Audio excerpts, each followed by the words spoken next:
Bonjour et bienvenue dans la quotidienne condensée des numériques, c'est l'essentiel de l'actu tech en quelques minutes. Une émission aujourd'hui un petit peu spéciale puisque ce matin en live, nous avons longuement parlé de ceci, c'est-à-dire une belle cafetière, voilà, et puis du très bon café. C'était avec Henri Grimaud. Je vous invite à aller voir bien sûr le replay de notre chaîne Twitch dont le lien s'affiche dans la description en bas. Vous en profiterez au passage pour mettre un petit pouce bleu, vous abonner et tout. On atteint bientôt les 100 000 abonnés. Merci beaucoup de votre fidélité et de vos petits avis positifs.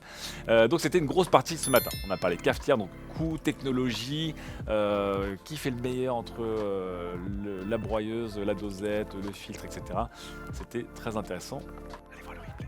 Pour le reste de l'actualité, eh bien on va parler de voitures, on va parler de stations de recharge, on va parler de smartphones, de tablettes, de smartphones annulés aussi malheureusement, de Windows 11 qui fait pas très plaisir, et aussi de pornographie pour les mineurs et de revenge porn, des sujets de société très importants. Je commence du coup évidemment avec cette cafetière, donc je vous rappelle, ce matin nous en avons parlé, puisque ce matin nous avons publié le test de cette DeLonghi Specialista Maestro. C'est une cafetière semi-automatique. Vous voyez qu'il y a un look, comme vous voyez à côté de moi, très rétro. 1300 €, donc c'est quand même assez haut en termes de budget et de placement de gamme. Et c'est une cafetière qui va permettre de faire différentes recettes, de gérer le lait, de broyer pour vous. Bref, un sacré programme. On en a parlé très en détail, mais elle prend 4 étoiles chez nous. J'en profite aussi pour vous montrer un comparatif qui a intéressé beaucoup de monde. C'est un dossier qui a été écrit par notre ex-collègue Alexandra Bellamy à la rédaction sur justement le coût des différentes approches du café, que ce soit sur des capsules dosettes, du café moulu ou du café en grains. Et on a fait beaucoup de graphes pour essayer de comprendre aussi si à X cafés par jour, quel type de technologie de cafetière revenait le moins cher au bout de X années en termes d'amortissement. Vous allez voir cet article et ce dossier très complet. On vous mettra aussi un petit lien dans la description. Spoiler, si vous achetez des petites Nespresso, ça va vous coûter très vite très cher. On enchaîne avec de l'informatique et on commence avec une nouveauté laptop. C'est un laptop de chez Honor, un 14 pouces, le MagicBook View 14. Quel est l'intérêt de cet ordinateur? Vous allez voir, qui vaut quand même 1500 €, qui a un Core i7, une dalle qui monte à 90 Hz, très bien. Mais l'intérêt, c'est qu'il a 2 webcams, et pas une seule, logées en haut. Apple, regardez, on peut faire des bords fins aussi, et loger des webcams discretos dedans. Une normale, et une évidemment très grand angle pour vos vidéos et visioconférences, parce que je vous rappelle que même si les pandémies, on espère en sortir un jour, le travail à la maison, le travail à distance seront toujours plus présents. On reste dans l'univers du PC et on va parler de Windows 11 avec deux nouvelles pas très joyeuses. La première, bon, elle va vous faire sourire puisque le Blue Screen of Death est de retour. Je vous rappelle, le BSOD, le légendaire, sur Windows 11, c'était toujours le BSOD parce que c'était le Black Screen of Death. Je ne sais pas si les fans ont demandé le retour de leur écran préféré pour dire que votre ordinateur est complètement capoute. Mais vous voyez, il aura même son petit pass sanitaire en bas à gauche pour vous puissiez le scanner et dire ok, il est positif au virus, et ça reviendra au fameux Blue Screen of Death. Moins rigolo et toujours lié à Windows 11 ce coup-ci, on a appris qu'un petit logiciel qui s'appelait Edge Deflector a été bloqué par Windows 11. Qu'est-ce que c'est que Edge Deflector? C'est un petit système qui permettait justement d'esquiver le forcing fait par Microsoft pour aller sur Edge. Vous voyez que souvent, dans des applications Microsoft, les liens web vous emmènent directement sur un navigateur Edge et pas sur votre navigateur de choix malgré vos changements de navigateur par défaut dans votre OS. Et puis, lorsque vous allez sur Edge, Edge vous repropose lui-même de dégager un peu les autres navigateurs pour devenir votre navigateur par défaut. Ça nous rappelle l'âge sombre d'Internet Explorer et de Netscape au début des années 2000. Et là-dessus, Windows 11 bloque ce bloqueur de Edge et vraiment veut continuer à pouvoir vous forcer à utiliser leur navigateur qui en soi n'est pas un mauvais navigateur, c'est juste qu'on a envie d'avoir le choix, et si vous préférez utiliser Firefox, Chrome, Opera, Brave, Safari ou autre, vous devriez avoir le choix. Donc là-dessus, carton jaune pour Windows 11. On quitte un OS pour passer à un autre avec Android 12, je vous le rappelle. Pour vous qui possédez un téléphone Samsung et notamment la série des S21, One UI 4 qui est basé sur Android 12 est désormais disponible. Cette mise à jour va être ensuite déployée sur les autres appareils évidemment Samsung. On parle évidemment de la série des S20, mais aussi des appareils de la gamme A notamment et des tablettes.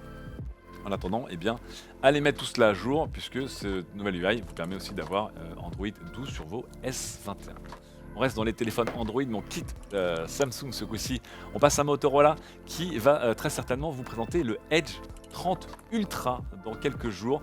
Je vous rappelle qu'on attend impatiemment la conférence de Qualcomm et de ses nouveaux Snapdragon. Eh bien, on avait parlé d'une rumeur de Edge X qui devait arriver et tirer parti des derniers SoC, donc peut-être les Snapdragon 898. Ici, on aurait un Edge 30 Ultra qui lui tirait parti des Snapdragon 898 ou 895, on ne connaît pas encore le nom exact. Pour le reste, on aura un écran qui monte jusqu'à 144 Hz et ensuite pour le reste des capacités on va dire plus classiques avec une batterie de 5000 mAh, 8 ou 12 Go de RAM, 128 ou 256 Go de stockage. Ça confirme en tout cas le retour de Motorola dans le haut de gamme et l'envie du constructeur sino-américain de peser dans la balance comme il l'a fait il y a quelques années.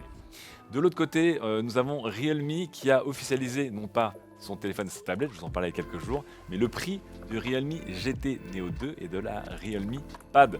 Vous allez voir, comme d'habitude chez Realme, c'est assez serré niveau tarif puisque le Realme GT Neo 2 récupère à peu près tout ce qu'il faut en termes de haut de gamme avec un écran OLED LTPO, une luminosité maximum qui atteint les 1300 nits, un Snapdragon 870 que mon cher Henri Laira aime beaucoup, le tout pour 469 €, donc un tarif encore une fois plutôt serré. On attendra de voir bien sûr ses performances notamment en photo et en vidéo pour voir s'il est à la hauteur de la réputation du constructeur. On enchaînera avec la Realme Pad qui est une tablette Android on va dire plus entrée de gamme puisqu'elle sera vendue à partir de 239 € pour des capacités on va dire classiques avec un petit soc Mediatek et une batterie de 7100 mAh. On passe maintenant à Google avec les nouvelles autour des pixels et des nouvelles un peu tristes encore une fois, ça fait 2 jours, j'aimerais bien avoir plus de bonnes nouvelles. Première nouvelle un peu triste, le Pixelbook, alors triste pour pas beaucoup de monde parce que je crois que pas beaucoup de monde a acheté des Pixelbook, mais il n'y aurait pas de nouveau Pixelbook en 2022. Je vous rappelle que c'était des ordinateurs à base de Chromebook, un petit peu vitrine pour Google, qui ne se vendaient pas énormément, on va pas se mentir, il n'y aurait pas en 2022. Autre point, selon Ross Young, qui est un analyste très sûr du monde des écrans, Google aurait annulé le projet de Pixel Fold. Je vous rappelle que on avait de très grosses rumeurs puisque Google avait, comme d'autres constructeurs, passé des commandes d'écrans pliants, notamment à Samsung Display, et donc on s'attendait à Pixel Fold. On avait vu des noms de code à base de Pixel Fold et d'un autre Pixel qui ressemblait plus à un Pixel Flip, on va dire, qui était apparu. On s'attendait à une annonce d'ici de fin 2021, pardon. Et puis ensuite, on avait peut-être des annonces du coup début 2022. Et maintenant, on aurait peut-être une annonce du coup à zéro, puisque Google aurait, selon certains fournisseurs d'écran, annulé sa commande d'écran pliant. Donc ça me rend un petit peu triste, puisque nous n'aurons pas l'équivalent Google d'un Z Fold. Ça m'aurait très intéressé de voir ce que cela pouvait donner. On termine avec un autre appareil aussi annulé chez Google. Décidément, aujourd'hui, Google, bon, ils les auraient testés. Un Google Tensor, donc je vous rappelle c'est le SoC maison de chez Google qui marche très bien dans les Pixel 6 et Pixel 6 Pro, mais ils en auraient testé un dans un form factor plus compact. Je vous rappelle, est-ce que j'en ai un sous la main? Non, j'en ai plus sous la main. Je vous rappelle que le Pixel 6 et le Pixel 6 Pro sont des gros téléphones. Le Pixel 6 Pro fait la taille d'un S21 Ultra, donc 6,7 pouces, mais le Pixel 6 normal fait 6,4 pouces, c'est-à-dire qu'il est beaucoup plus grand qu'un iPhone 13 ou qu'un S21 normal. Beaucoup de personnes comme moi, comme Laure, notre chef de service mobilité, qui aimons les téléphones compacts, était un peu triste de ne pas voir un Pixel compact, un peu comme les Pixel 4 ou Pixel 5. Apparemment, d'après XDA Developer, Google avait testé le Tensor dans un form factor plus compact. On espère peut-être que dans un Pixel 6a, bientôt, on aurait ce joli SoC et ces jolis modules photo pour un coût et un encombrement un peu plus modeste. Voilà pour la téléphonie, on enchaîne maintenant avec l'Internet et Starlink. Je vous rappelle, le fournisseur d'accès par satellite lancé par Elon Musk et SpaceX continue de bien fonctionner, je vous rappelle. Ils ont montré une nouvelle antenne qui est beaucoup plus compacte, qui est rectangulaire maintenant et qui surtout est moins chère à produire pour Starlink. Le problème c'est que lorsqu'elle sera vendue avec le kit de déploiement pour vous, et le kit de déploiement n'aura pas changé de prix, on sera toujours autour des 499 € pour le kit complet. Starlink nous explique qu'en fait cette baisse de coût ne peut pas se répercuter sur les utilisateurs finaux puisque ça leur sert surtout à baisser les pertes. Ils annonçaient que le kit de connexion Starlink leur revenait à 1000 € pièce et donc ils perdaient beaucoup d'argent dessus. Donc ils vont essayer un peu de retomber sur leurs pattes avant de un jour peut-être baisser le prix de l'abonnement qui, je vous rappelle, est à 99 € par mois et le prix du kit qui est à 499 € par mois.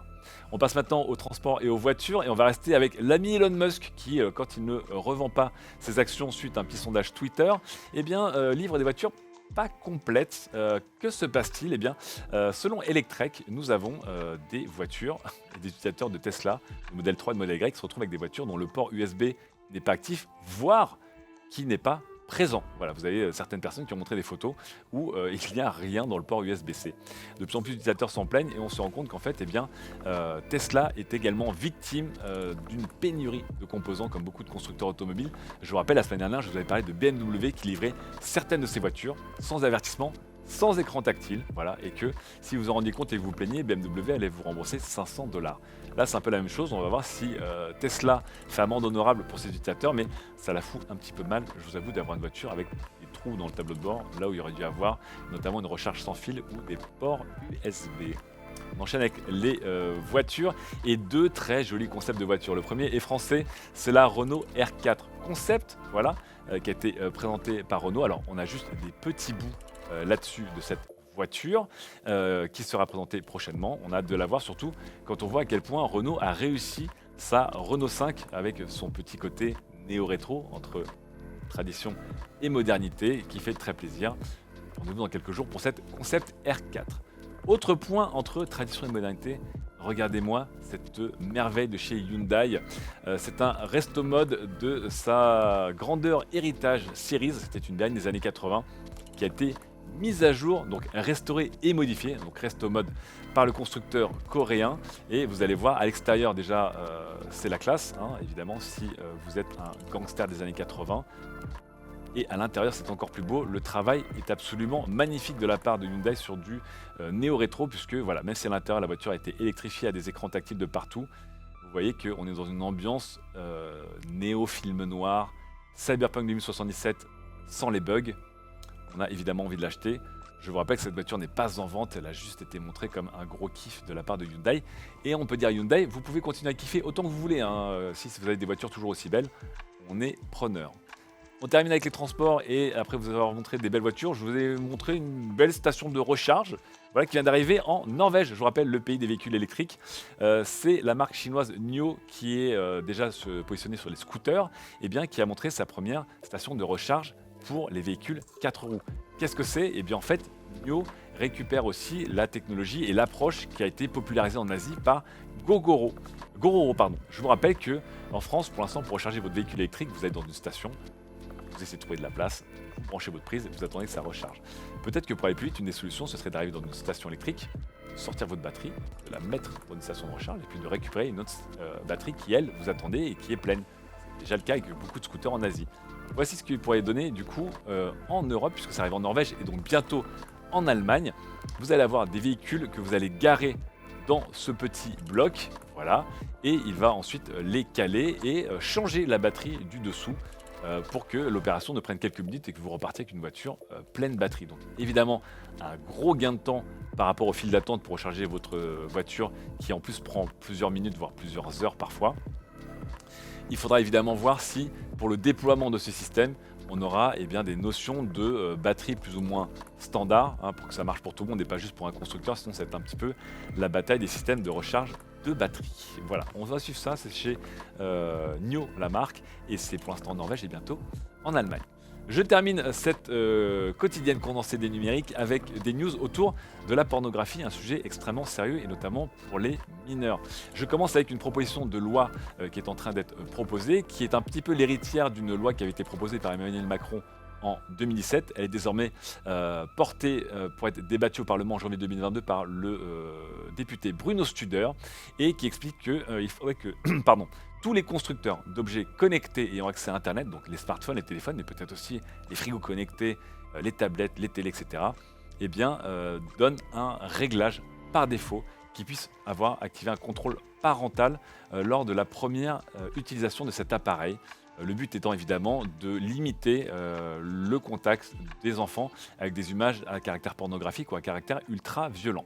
Alors Bruno Studer explique que cette proposition n'est pas la solution miracle, puisque c'est une solution parmi tant d'autres pour renforcer surtout le panel de dispositifs et rendre en tout cas la rencontre accidentelle de ce type de contenu avec des mineurs de plus en plus difficile. On sait bien qu'encore une fois, on ne peut pas stopper à 100% ce genre de choses, puisque lorsque vous arrivez sur Internet, vous arrivez sur un sacré Far West. Je vous invite évidemment à sécuriser au mieux les connexions et les appareils de vos enfants. C'est le cas chez Apple qui vient de montrer une nouvelle fonctionnalité dans la bêta 15.2 d'iOS et une bêta qui va pouvoir permettre de contrôler un peu ce que vos enfants voient ou envoient via iMessage. Le téléphone va pouvoir, de manière locale et anonyme, reconnaître des photos qui contiennent notamment de la nudité et envoyer un avertissement au propriétaire du téléphone pour dire attention, tu t'apprêtes à envoyer ou tu t'apprêtes à avoir une photo qu'on a détectée comme contenant des choses à caractère sensible et Apple de vous envoyer vers des centres d'aide et de discussion. Alors ce qui est intéressant, c'est que cette fonctionnalité se met en place lorsque les parents configurent le téléphone de leurs enfants et en fait les parents du coup ont un rôle de tuteur sur ce téléphone-là.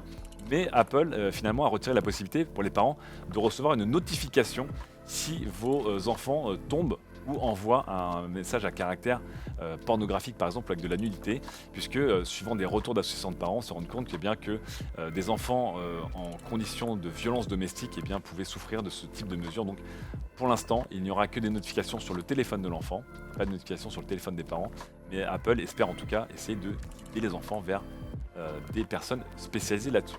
Je termine sur cette section sur la pornographie et la technologie avec une triste affaire de revenge porn qui s'est passée aux États-Unis et qui concerne le maire de la ville de Cambridge.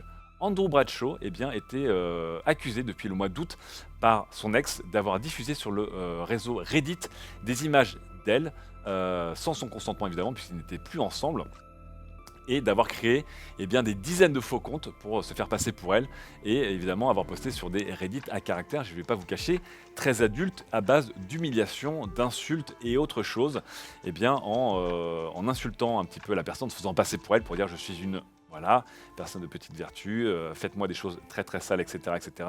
Beaucoup de langage extrêmement raciste aussi dans les légendes de ces photos. Bref, il a été reconnu coupable hier, en tout cas, de ce revenge porn, puisque ce gros malin avait créé tous ses comptes et posté sur Reddit depuis son domicile. Donc toutes les IP qui ont été récupérées par la justice suite à la plainte de la victime menée à son domicile.